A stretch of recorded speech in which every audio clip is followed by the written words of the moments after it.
बॉलीवुड अदाकार तापसी पन्नू के घर इनकम टैक्स की रेड ਨੂੰ ਲੈ ਕੇ ਸਿਰਸਾ ने चुके सवाल। कहा किसानों का समर्थन करने ते कीता जा रहा है तंग परेशान।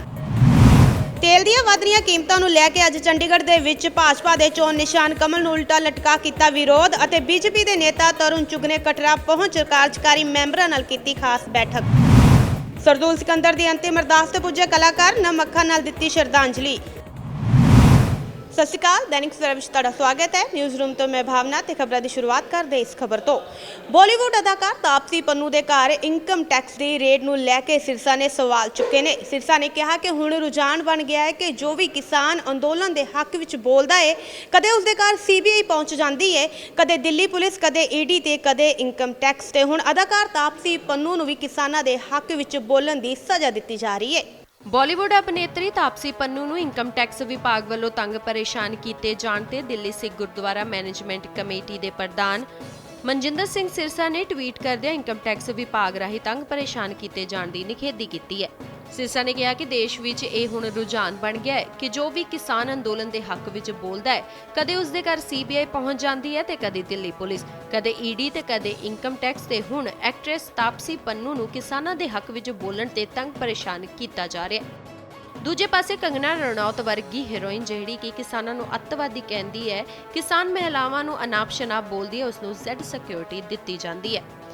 ਦੱਸ ਦੇਈਏ ਕਿ ਕਿਸਾਨ ਅੰਦੋਲਨ ਨੂੰ ਦੇਸ਼ ਦੇ ਨਾਲ-ਨਾਲ ਵਿਦੇਸ਼ਾਂ ਵਿੱਚੋਂ ਵੀ ਪੂਰਾ ਸਮਰਥਨ ਮਿਲ ਰਿਹਾ ਹੈ। ਉੱਥੇ ਹੀ ਬਾਲੀਵੁੱਡ ਹਸਤੀਆਂ ਵਿੱਚੋਂ ਵੀ ਕੁਝ ਕਲਾਕਾਰਾਂ ਵੱਲੋਂ ਇਹ ਸਮਰਥਨ ਕਿਸਾਨਾਂ ਨੂੰ ਦਿੱਤਾ ਜਾ ਰਿਹਾ ਹੈ, ਜਿਸ ਵਿੱਚ ਤਾਪਸੀ ਪੰਨੂ ਦਾ ਨਾਮ शामिल है। तापसी पन्नू जो कि एक फिल्म अदाकार है और कल जिस तरह से पिछले 3 दिन से उसके ऊपर इनकम टैक्स की रेड की गई, उसकी विच हंटिंग हो रही है, हरास किया जा रहा है, केवल इसलिए क्योंकि उसने किसानी आंदोलन के लिए अपनी आवाज़ बुलंद की। उसके परिवार के लोगों ने कल मुझे मिलकर जो जानकारी दी वो बड़ी शॉकिंग थी। किस तरह से उसको कहा जा रहा है कि तुम्हारा वहाँ घर है, तुम्हारे पास 5 करोड़ कैश आया था, जबकि सारी उसकी प्रॉपर बुक्स मेंटेन की गई हैं उसके फादर द्वारा। ये बड़ा ही दुखदाई है। जो कोई भी किसान के हक में बोलता है आज उनके पीछे कभी CBI पहुंच जाती है, तो कभी दिल्ली पुलिस, तो कभी इनकम टैक्स, तो कभी ED। और दूसरी तरफ कंगना रनावत जो किसानों को आतंकवादी बताती है, कम्युनल डिसहार्मनी फैलाती है, किसानों की माताओं को बिकाऊ बताती है, उसको Z+ सिक्योरिटी दी जाती है। कल हमने कंगना रनावत के खिलाफ भी पटियाला हाउस कोर्ट में वो ट्वीट जिसके चलते उसने हम सिखों को बदनाम भी किया और हमें आतंकवादी कहा, देशद्रोही कहा और कम्युनल डिसहार्मनी फैलाने की कोशिश की, उसके लिए जो कि पुलिस के पास कंप्लेंट थी, पुलिस ने मुकदमा दर्ज नहीं किया। तो कल पटियाला हाउस में हमने 156(3) में कंप्लेंट दायर की है, जिसकी 10 तारीख को हियरिंग है। मुझे उम्मीद है, विश्वास है मुझे कोर्ट के ऊपर, न्यायिक प्रक्रिया के ऊपर, कि वो कंगना रनावत के ऊपर मुकदमा दर्ज कराएंगे। तेल ਦੀਆਂ ਵਧ ਰਹੀਆਂ ਕੀਮਤਾਂ ਨੂੰ ਲੈ ਕੇ ਅੱਜ ਚੰਡੀਗੜ੍ਹ ਦੇ ਵਿੱਚ ਭਾਜਪਾ ਦੇ ਚੋਣ ਨਿਸ਼ਾਨ ਕਮਲ ਨੂੰ ਉਲਟਾ ਲਟਕਾ ਵਿਰੋਧ ਕੀਤਾ ਗਿਆ। ਇਸ ਮੌਕੇ ਲੋਕਾਂ ਨੇ ਕਿਹਾ ਕਿ ਸਰਕਾਰ ਨੇ ਗੈਸ ਸਿਲੰਡਰ ਇੰਨਾ ਮਹਿੰਗਾ ਕਰ ਦਿੱਤਾ ਕਿ ਹੁਣ ਸਿਲੰਡਰ ਗਿਫਟ ਦੇ ਤੌਰ ਤੇ ਦਿੱਤਾ ਜਾ ਸਕਦਾ ਹੈ। ਨਾਲ ਹੀ ਉਹਨਾਂ ਨੇ ਕਿਹਾ ਕਿ ਸਰਕਾਰ ਨੂੰ ਮਹਿੰਗਾਈ ਘੱਟ ਕਰਨੀ ਚਾਹੀਦੀ ਹੈ ਤਾਂ ਕਿ ਆਮ ਇਨਸਾਨ ਇੱਕ ਚੰਗਾ ਜੀਵਨ ਬਤੀਤ ਕਰ ਸਕੇ। ਅਸੀਂ ਇਹੀ ਦਿਖਾਣਾ ਚਾਹੁੰਦੇ ਹਾਂ ਆਮ ਆਦਮੀ ਨੂੰ ਵੀ ਔਰ ਸਰਕਾਰ ਨੂੰ ਵੀ ਇਹ ਮੈਸੇਜ ਦੇਣਾ ਚਾਹੁੰਦੇ ਹਾਂ ਕਿ ਜਿਹੜਾ ਇਹ ਸਮਾਨ ਲੋਕਾਂ ਦੀ ਰੋਜ਼ ਦੀ ਜ਼ਰੂਰਤ ਹੈ ਉਹ ਇੰਨਾ ਮਹਿੰਗਾ ਹੁੰਦਾ ਜਾ ਰਿਹਾ ਹੈ, ਇੰਨਾ ਮਹਿੰਗਾ ਹੁੰਦਾ ਜਾ ਰਿਹਾ ਹੈ ਕਿ ਉਹਨਾਂ ਦੀ ਅਪਰੋਚ ਤੋਂ ਬਾਹਰ ਹੁੰਦਾ ਜਾ ਰਿਹਾ ਹੈ। ਚਾਹੇ ਉਹ ਪੈਟਰੋਲ ਹੈ, ਚਾਹੇ ਉਹ ਗੈਸ ਸਿਲੰਡਰ ਹੈ। ਦੇਖੋ ਅਸੀਂ ਇੱਕ ਵਿਅੰਗ ਦੇ ਤੌਰ ਤੇ ਦਿਖਾਣਾ ਚਾਹੁੰਦੇ ਵੀ ਲੋਕਾਂ ਨੇ ਆਪਣੇ ਮੋਟਰਸਾਈਕਲ ਕੂੜੇਦਾਨ ਸਿੱਟ ਦਿੱਤੇ ਨੇ ਤੇ ਪੈਟਰੋਲ ਜਿਹੜਾ ਹੈ ਉਹ ਹੁਣ ਮਤਲਬ ਗੱਡੀਆਂ 'ਚ ਪਾਣ ਜੋਗਾ ਨਹੀਂ ਰਿਹਾ, ਇੰਨਾ ਮਹਿੰਗਾ ਹੋ ਗਿਆ ਵੀ ਆਪਾਂ ਇਹਨਾਂ ਨੂੰ ਗਿਫਟ ਦੇ ਤੌਰ ਤੇ ਵੀ ਯੂਜ਼ ਕਰ ਸਕਦੇ ਹਾਂ। ਤੇ ਅਸੀਂ ਸਰਕਾਰ ਨੂੰ ਮੈਸੇਜ ਦੇਣਾ ਚਾਹੁੰਦੇ ਹਾਂ ਵੀ ਇਹਨਾਂ ਦਾ ਰੇਟ ਘੱਟ ਕੀਤੇ ਜਾਣ। ਠੀਕ ਹੈ, ਇੱਕ ਪਾਸੇ ਜਿਹੜੇ ਸਾਡੇ ਪੈਟਰੋਲੀਅਮ ਮੰਤਰੀ ਨੇ ਕੱਲ੍ਹ ਉਹਨਾਂ ਦਾ ਬਿਆਨ ਆਇਆ ਥੋੜ੍ਹੇ ਦਿਨ ਪਹਿਲਾਂ ਕਿ ਇਹਨਾਂ ਨੂੰ GST ਵਿੱਚ ਲੈ ਕੇ ਆਇਆ ਜਾਏ ਪੈਟਰੋਲ ਨੂੰ, ਔਰ ਕਹਿੰਦੇ GST ਵਿੱਚ ਲੈ ਕੇ ਆਉਣ ਦਾ ਕੰਮ GST ਕਾਉਂਸਲ ਦਾ ਹੈ। ਤਾਂ ਉਹਨਾਂ ਨੂੰ ਪੁੱਛਿਆ ਜਾਵੇ GST ਕਾਉਂਸਲ ਕਿਹਦੀ ਹੈ? ਉਹ ਵੀ ਤਾਂ ਸਰਕਾਰ ਦੀ ਹੈ ਨਾ। ਇੱਕ ਦੂਸਰੇ ਦੇ ਮੰਤਰਾਲਿਆਂ ਦੇ ਉੱਪਰ ਭਾਰ ਪਾਈ ਜਾਂਦੇ ਨੇ ਤੇ ਇਹ ਦਾਮ ਘੱਟ ਕਰਦੇ ਨਹੀਂ, ਇੱਕ ਦੂਸਰੇ ਤੇ ਬਲੇਮ ਪਾਈ ਜਾਂਦੇ ਆ। ਸਰਕਾਰ ਨੂੰ ਬੇਨਤੀ ਹੈ, ਚਾਹੇ ਪ੍ਰਧਾਨ ਮੰਤਰੀ ਜੀ ਨੇ, ਚਾਹੇ ਪੈਟਰੋਲੀਅਮ ਮਿਨਿਸਟਰ ਨੇ, ਇਹਨਾਂ ਦੇ ਗੈਸ ਸਿਲੰਡਰ, ਡੀਜ਼ਲ और पानी चंडीगढ़ के जो महंगा है इन्होंने रेट कर दिए जान ताकि एक आम आदमी एक आराम की सुख की जिंदगी जी सके। बीजेपी के सीनियर नेता तरुण चुग ने कटरा पहुंच कार्यकारी मैंबरों नाल खास बैठक की। इस दौरान तरुण चुग ने पार्टी को संबोधन किया ते पार्टी दी उपलब्धियां भी गिनाईयां। दस दे कि बीजेपी की यह वर्चुअल ग्रोथ मीटिंग सी जिस दे विच कटरा के तमाम नेता शामिल होए। 2013 से लेकर आज तक की उस यात्रा को और आज जिस यात्रा को आप शुरू करने जा रहे हैं, उस यात्रा को ध्यान में रख के आगे बढ़ना होगा। मेरे को याद है 2013 का वो गोवा की वो बैठक और उस बैठक के बाद और बैठक के पहले का माहौल, पूरे देश के अंदर निराशा थी, हताशा थी। देश का नौजवान हो, विद्यार्थी हो, अध्यापक हो, इंडस्ट्रियलिस्ट हो, व्यापारी हो, 4 से 14 का कांग्रेस का कार्यकाल ऐसा था कि इस देश के अंदर हर आदमी निराश था, हताश था। नौजवानों को लगता था कोई भविष्य निकलने वाला नहीं है। भारत जिस गरज की ओर बढ़ रहा है, देश के नेता, देश के मंत्री पकड़े जा रहे थे, देश की कैग, अकाउंटिंग जनरल जो था वो कह रहा था कि देश के खजाने को देश के मंत्री लूट रहे। कोयला घोटाला, 2G घोटाला, रोज अखबार एक नए घोटाले का उजागर कर रहा था।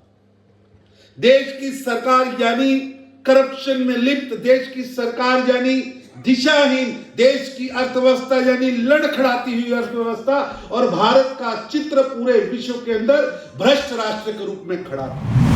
ਯੂਥ ਕਾਂਗਰਸ ਦੇ ਜ਼ਿਲ੍ਹਾ ਪ੍ਰਧਾਨ ਗੁਰਲਾਲ ਸਿੰਘ ਭੁੱਲਰ ਦੇ ਕਤਲ ਮਾਮਲੇ ਵਿੱਚ ਗੁਰਲਾਲ ਪਹਿਲਵਾਨ ਦੇ ਪਿਤਾ ਸੁਖਚੈਨ ਸਿੰਘ ਭੁੱਲਰ ਨੇ ਵਿਸ਼ੇਸ਼ ਪ੍ਰੈਸ ਕਾਨਫਰੰਸ ਕਰ ਪੁਲਿਸ ਜਾਂਚ ਤੇ ਵੱਡੇ ਸਵਾਲ ਉਠਾਏ ਅਤੇ ਸੁਨੀਲ ਜਾਖੜ, ਮੁੱਖ ਮੰਤਰੀ ਕੈਪਟਨ ਅਮਰਿੰਦਰ ਸਿੰਘ ਤੇ ਡੀਜੀਪੀ ਨੂੰ ਚਿੱਠੀ ਲਿਖ ਚੇਤਾਵਨੀ ਦਿੱਤੀ ਕਿ ਜੇਕਰ ਇਨਸਾਫ ਵਿੱਚ ਦੇਰੀ ਹੋਈ ਤਾਂ ਉਹ ਖੁਦਕੁਸ਼ੀ ਕਰ ਲੈਣਗੇ।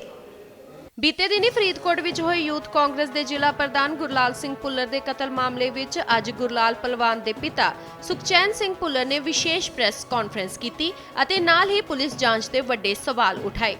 ਗੁਰਲਾਲ ਦੇ ਪਿਤਾ ਨੇ ਪੁਲਿਸ ਜਾਂਚ ਉੱਪਰ ਬੇਭਰੋਸਗੀ ਜਤਾਉਂਦੇ ਹੋਏ ਕਾਂਗਰਸ ਪਾਰਟੀ ਦੇ ਸੂਬਾ ਪ੍ਰਧਾਨ ਸੁਨੀਲ ਜਾਖੜ, ਮੁੱਖ ਮੰਤਰੀ ਕੈਪਟਨ ਅਮਰਿੰਦਰ ਸਿੰਘ ਅਤੇ ਡੀਜੀਪੀ ਪੰਜਾਬ ਦਿਨਕਰ ਗੁਪਤਾ ਨੂੰ ਚਿੱਠੀ ਲਿਖ ਕੇ ਇਨਸਾਫ ਦੀ ਮੰਗ ਕੀਤੀ ਹੈ ਅਤੇ ਨਾਲ ਹੀ ਕਿਹਾ ਹੈ ਕਿ ਜੇਕਰ ਉਹਨਾਂ ਨੂੰ ਇਨਸਾਫ ਨਾ ਮਿਲਿਆ ਤਾਂ ਉਹ ਖੁਦਕੁਸ਼ੀ ਕਰ ਲੈਣਗੇ। ਪੁਲਿਸ ਤੇ ਇਲਜ਼ਾਮ ਲਗਾਉਂਦਿਆਂ ਸੁਖਚੈਨ ਸਿੰਘ ਭੁੱਲਰ ਨੇ ਕਿਹਾ ਕਿ ਪੁਲਿਸ ਇਸ ਮਾਮਲੇ ਵਿੱਚ ਖੁਦ ਹੀ ਲੋਕਾਂ ਨੂੰ ਨਾਮਜ਼ਦ ਕਰ ਰਹੀ ਹੈ ਤੇ ਖੁਦ ਹੀ ਛੱਡ ਰਹੀ ਹੈ। ਉਹਨਾਂ ਕਿਹਾ ਕਿ ਗੁਰਲਾਲ ਪਹਿਲਵਾਨ ਮਾਮਲੇ ਵਿੱਚ ਗ੍ਰਿਫਤਾਰ ਕੀਤੇ ਗਏ ਵਿਅਕਤੀਆਂ ਨਾਲ ਪੁਲਿਸ ਨੇ ਅੱਜ ਤੱਕ ਸਖਤੀ ਨਹੀਂ ਵਰਤੀ ਅਤੇ ਨਾ ਹੀ ਹੁਣ ਤੱਕ ਪੁਲਿਸ ਗੁਰਲਾਲ ਦੇ ਕਤਲ ਦੇ ਕਾਰਨਾਂ ਦਾ ਪਤਾ ਲਗਾ ਸਕੀ ਹੈ। ਇੱਕ ਸਵਾਲ ਦੇ ਜਵਾਬ ਵਿੱਚ ਉਹਨਾਂ ਕਿਹਾ ਕਿ ਭਾਵੇਂ ਮੁੱਖ ਮੰਤਰੀ ਨੇ ਪੁਲਿਸ ਨੂੰ ਜਲਦ ਕਾਰਵਾਈ ਕਰਨ ਦੇ ਆਦੇਸ਼ ਦਿੱਤੇ ਸਨ, ਪਰ ਹੇਠਲੇ ਪੱਧਰ ਤੇ ਪੁਲਿਸ ਸਹੀ ਜਾਂਚ ਨਹੀਂ ਕਰ ਰਹੀ। ਉਹਨਾਂ ਇਹ ਵੀ ਕਿਹਾ ਕਿ ਗੁਰਲਾਲ ਪਹਿਲਵਾਨ ਦੇ ਕਤਲ ਪਿੱਛੇ ਇਲਾਕੇ ਦੇ ਕਿਸੇ ਰਸੂਖਦਾਰ ਵਿਅਕਤੀ ਦਾ ਹੱਥ ਹੈ, ਤਾਂ ਹੀ ਪੁਲਿਸ ਸਹੀ ਜਾਂਚ ਨਹੀਂ ਕਰ ਰਹੀ। ਬੀਤੇ ਦਿਨੀ ਦੁਨੀਆ ਨੂੰ ਅਲਵਿਦਾ ਆਖ ਗਏ ਸੁਰਾ ਦੇ ਸਿਕੰਦਰ ਸਰਦੂਲ ਸਿਕੰਦਰ ਦੀ ਅੱਜ ਅੰਤਿਮ ਅਰਦਾਸ ਸੀ। ਖੰਨਾ ਦੀ ਦਾਣਾ ਮੰਡੀ ਵਿੱਚ ਰੱਖੀ ਗਈ ਅੰਤਿਮ ਅਰਦਾਸ 'ਚ ਕਈ ਕਲਾਕਾਰ ਪੁੱਜੇ ਅਤੇ ਸਰਦੂਲ ਸਿਕੰਦਰ ਦੇ ਪਰਿਵਾਰ ਨਾਲ ਦੁੱਖ ਸਾਂਝਾ ਕੀਤਾ। ਇਹਨਾਂ ਕਲਾਕਾਰਾਂ ਵੱਲੋਂ ਸਰਦੂਲ ਸਿਕੰਦਰ ਨਾਲ ਬਿਤਾਏ ਪਲਾਂ ਨੂੰ ਸਾਂਝਾ ਕੀਤਾ ਗਿਆ। ਸੁਰਾਂ ਦੇ ਸਿਕੰਦਰ ਸਰਦੂਲ ਦਾ ਅੱਜ ਅੰਤਿਮ ਅਰਦਾਸ ਸਮਾਗਮ ਖੰਨਾ ਦੀ ਦਾਣਾ ਮੰਡੀ 'ਚ ਹੋ ਰਿਹਾ ਹੈ, ਜਿੱਥੇ ਵੱਡੀ ਗਿਣਤੀ 'ਚ ਅਦਾਕਾਰ, ਸਿਆਸੀ ਆਗੂ ਅਤੇ ਆਮ ਲੋਕ ਵੀ ਸ਼ਾਮਲ ਹੋ ਕੇ ਉਹਨਾਂ ਨੂੰ ਸ਼ਰਧਾਂਜਲੀ ਦੇ ਰਹੇ ਨੇ। ਮਾਸਟਰ ਸਲੀਮ ਵੀ ਇਸ ਸ਼ਰਧਾਂਜਲੀ ਸਮਾਗਮ ਦੇ ਵਿੱਚ ਸ਼ਾਮਲ ਹੋਏ ਨੇ, ਜੋ ਕਿ ਇੱਕ ਪਰਿਵਾਰਕ ਮੈਂਬਰ ਦੀ ਤਰ੍ਹਾਂ ਹੀ ਪੂਰੀ ਜ਼ਿੰਮੇਵਾਰੀ ਨਿਭਾਉਂਦੇ ਨਜ਼ਰ ਆ ਰਹੇ ਨੇ। ਅੰਤਿਮ ਅਰਦਾਸ ਦੇ ਵਿੱਚ ਸਰਦੂਲ ਭਾਜੀ ਦੀ ਅੰਤਿਮ ਅਰਦਾਸ ਦੇ ਵਿੱਚ 71 ਸਾਰੇ ਹੋਣ ਲਈ ਇੱਥੇ ਇਕੱਠੇ ਹੋਏ ਸੀਗੇ ਜੀ, ਤੇ ਵਾਹਿਗੁਰੂ ਅੱਗੇ ਅਰਦਾਸ ਕਰਦਾ, ਬੇਨਤੀ ਕਰਦਾ ਵਾਹਿਗੁਰੂ ਦੇ ਚਰਨਾਂ ਦੇ ਵਿੱਚ ਵੀ ਇੰਨੀ ਨੇਕ ਰੂਹ ਨੂੰ, ਇੰਨੀ ਚੰਗੀ ਰੂਹ ਨੂੰ ਆਪਣੇ ਚਰਨਾਂ ਵਿੱਚ ਨਿਵਾਸ ਦੇਵੇ। ਤੇ ਜਿਹੜੇ ਪਿੱਛੇ 2 ਬੱਚੇ ਜੀ, ਅਲਾਪ ਸਿਕੰਦਰ ਤੇ ਸਾਰਿੰਗ ਸਿਕੰਦਰ ਤੇ ਭੈਣ ਜੀ ਹੁਣੀ ਅਮਰਨੂਰੀ ਜੀ, ਉਹਨਾਂ ਨੂੰ ਇਹ ਭਾਣਾ ਬਲ ਮੰਨਣ ਦਾ ਬਲ ਬਸ ਬਹੁਤ ਵੱਡਾ ਘਾਟਾ ਹੈ ਜੀ। ਸਭ ਨੂੰ ਵੀ ਪਤਾ ਹੈ ਉੱਦਾਂ ਦੇ ਸੁਰੀਲੇ ਆਰਟਿਸਟ, ਉੱਦਾਂ ਦੇ ਫਨਕਾਰ ਦੁਨੀਆ ਤੇ ਵਾਰ-ਵਾਰ ਨਹੀਂ ਪੈਦਾ ਹੁੰਦੇ। ਉਹਨਾਂ ਦੀ ਕੋਈ ਵੀ ਜਗ੍ਹਾ ਨਹੀਂ ਲੈ ਸਕਦਾ, ਉਹਨਾਂ ਦੇ ਸੁਰ ਦੀ ਕੋਈ ਜਗ੍ਹਾ ਨਹੀਂ ਲੈ ਸਕਦਾ। ਮਿਸ ਕਰਦੇ ਉਹਨਾਂ ਨੂੰ, ਛੋਟੇ ਹੁੰਦੇ ਬਚਪਨ ਤੋਂ ਲੈ ਕੇ ਜਿੰਨਾ ਵੀ ਗਾਇਆ ਉਹਨਾਂ ਦੇ ਗਾਣਿਆਂ ਤੋਂ ਸਿੱਖਿਆ ਹੈਗਾ। ਬਾਜੀ ਯਾਰਾਂ ਦਾ ਯਾਰ ਸੀਗਾ, ਸਾਰੀ ਦੁਨੀਆ ਉਹਨਾਂ ਨੂੰ ਪਿਆਰ ਕਰਦੀ ਸੀ। ਕਲਾਕਾਰਾਂ ਵਿੱਚ ਜਦੋਂ ਆ ਕੇ ਬਹਿ ਜਾਂਦਾ ਸੀਗਾ ਤੇ ਸਾਰੇ ਦੁੱਖ ਭੁੱਲ ਜਾਂਦੇ ਸੀਗੇ। ਹਰ ਇਨਸਾਨ ਜਿਹੜਾ ਹੱਸਦਾ ਸੀਗਾ, ਹਰ ਇਨਸਾਨ ਖੁਸ਼ ਹੁੰਦਾ ਸੀਗਾ। ਹੁਣ ਉਹ ਮਹਿਫਲਾਂ ਨਹੀਂ ਲੱਗਣੀਆਂ, ਹੁਣ ਉਹ ਜਦੋਂ ਅਸੀਂ ਬੈਠਿਆ ਕਰਾਂਗੇ ਤੇ ਸਰਦੂਲ ਸਿਕੰਦਰ ਨੂੰ ਲਾਜ਼ਮੀ ਮਿਸ ਕਰਿਆ ਕਰਾਂਗੇ। ਸ਼ਰਧਾਂਜਲੀ ਬਿਲਕੁਲ ਦੇਣ ਪਹੁੰਚੇ ਆ, ਪਰ ਅੰਦਰ ਆਤਮਾ ਜਿਹੜੀ ਹੈ ਨਾ ਉਹ ਬਹੁਤ ਮਾਯੂਸ ਹੈ। ਗੱਲ ਨਹੀਂ ਕੀਤੀ ਜਾਂਦੀ ਔਰ ਦਿਲ ਭਰ ਰਿਹਾ ਵਾਰ-ਵਾਰ। ਅੱਖਾਂ ਜਿਹੜੀਆਂ ਤੁਹਾਨੂੰ ਸਮਝ ਸਕਦੇ ਤੁਸੀਂ ਕਿ ਅੱਜ ਮੈਂ ਇਹ ਕਹਿ ਸਕਦਾ ਕਿ ਮੇਰਾ ਪਿਓ ਜਿਹੜਾ 1988 'ਚ ਨਹੀਂ ਮਰਿਆ, ਮੇਰਾ ਪਿਓ ਅੱਜ ਮਰਿਆ।